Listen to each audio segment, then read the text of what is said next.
मैं भविष्यवाणी कर रहा हूँ आत्मा में होकर, प्रभु का आत्मा मुझसे बात कर रहा है और इसी समय प्रभु का आत्मा आपसे बातें कर रहा है। अब इसी समय जितने चाहते हैं कि परमेश्वर मुझे आशीष दे, अपने हाथों को उठाओ और आंख बंद करें।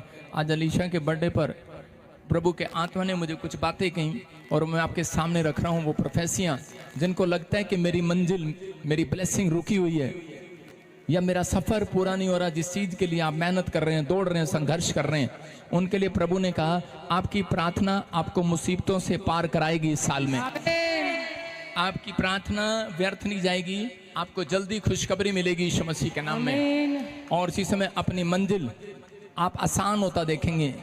आप जिस चीज की दौड़ में दौड़ रहे थे, आत्मा ने मुझे कहा कि पूरे 52 डेज बीतने के बाद आप हंसते में चर्च में आएंगे यीशु मसीह के नाम में। जिनकी प्रार्थनाएं कम हो गई हैं उनके लिए पवित्र आत्मा ने मुझे कहा कि मैं उन्हें एक नई सामर्थ प्रदान कर रहा हूं यीशु के नाम में। आपकी प्रार्थना का लेवल बढ़ेगा आज से, आप आशीष को देखेंगे। जो प्रभु के दास के बच्चे के जन्मदिन पर शामिल हुए हैं उनके घर में शांति और कमाई के सोर्स ऑफ इनकम बढ़ेंगे इस साल में। मैं फिर कह रहा हूं कि ये भविष्यवाणी है जो ब्रांचों में, जो इस समय मुझे ऑनलाइन देख रहे हैं, आपके परिवार के सोर्स ऑफ इनकम बढ़ेंगे। बच्चे नौकरियों पर जाएंगे, बड़े बड़े काम हाल होंगे। जो शराब पीते हैं वो छोड़ देंगे, वो नशे को छोड़ देंगे। ये जवान यूथ यहाँ पर खड़ा है जिन्होंने नशे को छोड़ दिया है, पवित्र आत्मा उनको आशीष दे यीशु मसीह के नाम में। परमेश्वर ब्लेसिंग दे। जिनके नाम BNRS GHMPKL और Y से N से हैं, आप नई गाड़ी खरीदेंगे और गवर्नमेंट जॉब और बिजनेस की आशीष को प्राप्त करेंगे। प्रभु का आत्मा आपको दे रहा है। मैं कह रहा हूं ASGNPMVCFD और H नाम वालों के लिए खुशखबरी है कि आप किसी भी क्षेत्र में कमजोर हैं या फिर आपको कहीं भी बीमारी है, कोई समस्या है, पवित्र आत्मा कह रहा है कि DNGSTL नाम वाले भी कहते हैं कि आज से चंगे हो जाएंगे यीशु मसीह के नाम में। आपकी रिपोर्टें नॉर्मल आएंगे, आप हर चीज में आशीष को देखेंगे, डोर खुलेंगे।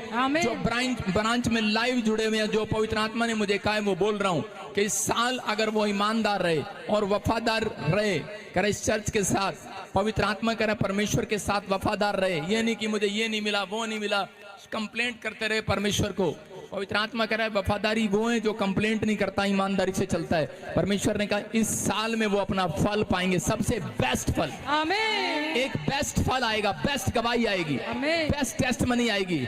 जिनकी जॉब फौज में, पुलिस में, कोई टीचर लाइन में किसी ने भरी थी और वो रुकावटों के कारण किसी कारणवश रोक दी गई या नहीं मिल रही है, परमेश्वर का आत्मा कह रहा है जिनकी छिन गई थी या फिर कोई प्रॉब्लम हो गया, उनको निकाल दिया गया या कोई भर्ती कैंसिल हो गई है, परमेश्वर का आत्मा कह रहा है उसी नाम पर आपको फिर से बुलाया जाएगा।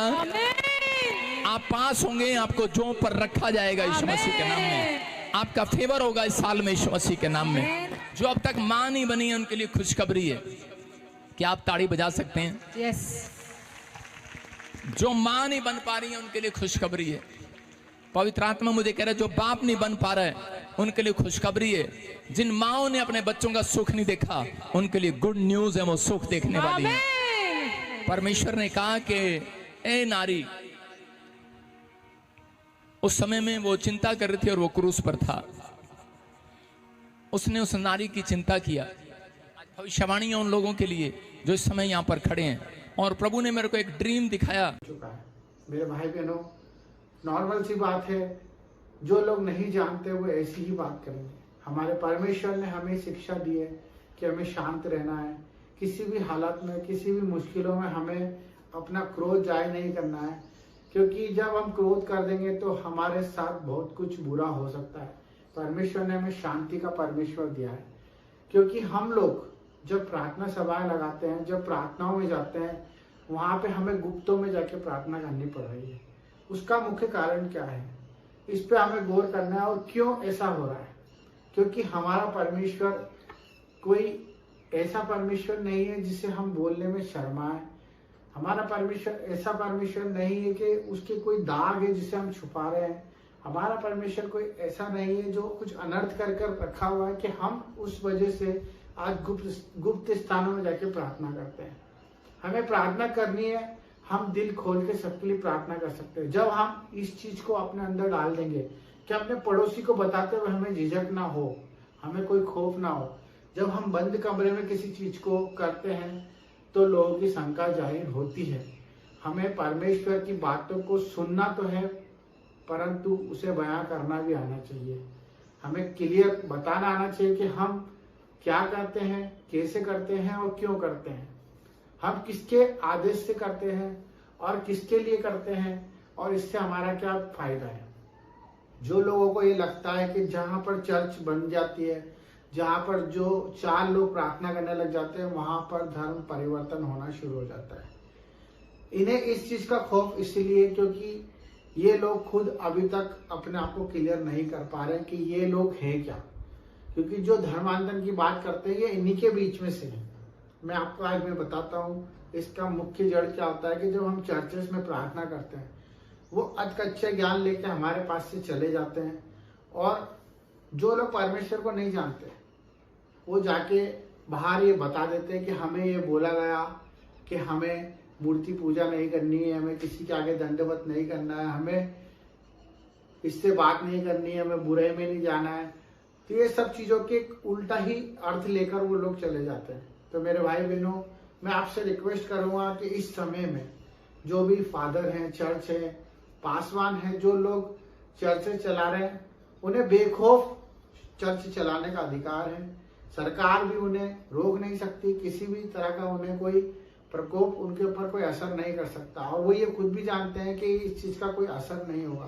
परंतु मैं सिर्फ ये बताना चाहता हूँ कि जो लोग परमेश्वर के अधीन होना चाहते हैं, चर्च में आना चाहते हैं, उनसे सही रीति से शिक्षा दी जाए और उन्हें सबसे पहले ये चीज समझाई जाए कि आप अगर आ रहे हो तो अपनी मर्जी से आ रहे हो और अपनी मर्जी से हर एक काम कर रहे हो, और उन्हें ये क्लियर होना चाहिए कि हम जो कर रहे हैं उसमें कोई धर्म परिवर्तन नहीं हो रहा है, ना ही कोई गलत काम करवाया जा रहा है, ना ही उन पे कोई दबाव है, ना कोई प्रेशर है, ना कोई उनसे पैसे मांगे जा रहे हैं, ना ही कोई उनके खिलाफ कोई कदम उठाया जा रहा है, ना उनके परिवार से उन्हें अलग करा जा रहा है, और ना ही कोई उन्हें कोई चैरिटी कर रहा है, ना कोई उनको उल्टी शिक्षा दे रहा है।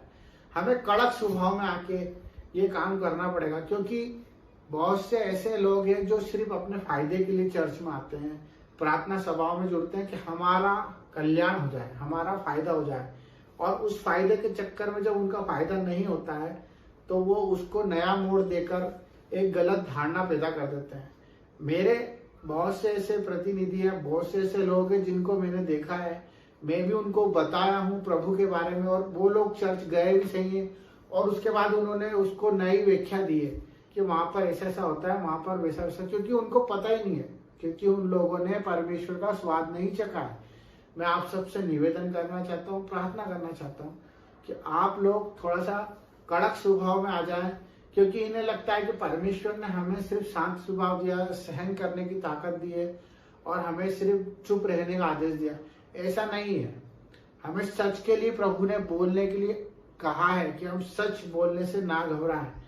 हमें अच्छे लोगों की संगति में रहना है। हमारा परमेश्वर कहता है कि हमें ज्यादा लोगों से कोई मतलब नहीं है, हमें सिर्फ एक आत्मा जो परमेश्वर को जान पाए, हम उस तक पहुंच पाए। तो हमें ना ही कोई ऐसा कदम उठाना है जिससे हमारे परमेश्वर की बुराई हो, और ना ही कोई ऐसे चर्चों में, स्कूलों में जो वाद विवाद होते हैं उससे हमें नजरअंदाज करना है। हमें बाकायदा उस पर अपनी प्रतिक्रिया देनी है, उससे क्लियर करना है, जस्टिफाई करना है, क्योंकि ये आपके साथ भी हो रहा है। आपको भी पता है कि आज आप जहाँ जहाँ प्रार्थना सभा करते हैं वहां पे उससे एक अलग ही नाम दे दिया जाता है कि वहां पर कुछ गलत शिक्षा दी जा रही है। तो इस चीज के ऊपर गौर करें। सभी से निवेदन है, अपने भाइयों से, अपने प्रार्थना करने वालों से और सभी प्रेमी जीवों से कि अपनी प्रभु की आत्मा को प्रबल करें और चोड़ में प्रभु का बात रखें। किसी से डरने की कोई जरूरत नहीं है। जब हम गुप्त स्थानों में प्रार्थना करेंगे तो लोगों को शंका पैदा होगी। हम क्लियरिटी से बाहर आके चोड़ में प्रार्थना करना चालू करें। ये मेरी आत्मा कहती है। आप सबको इस चीज के लिए आगे बढ़ना पड़ेगा। जिस तरह से लोग अपना बाप का नाम नहीं छुपाते, आधार कार्ड में लिखा होता है, वैसे हमें भी हमारे पिता का नाम छुपाने की कोई जरूरत नहीं है। हमें प्रचार प्रसार करना है। बाकी बुद्धि को सहारा लेके समझ के साथ परमेश्वर के वचन को अगर बांटना चाहते हो तो नीडर होके बांटे। सबको जय मसीह की। God bless.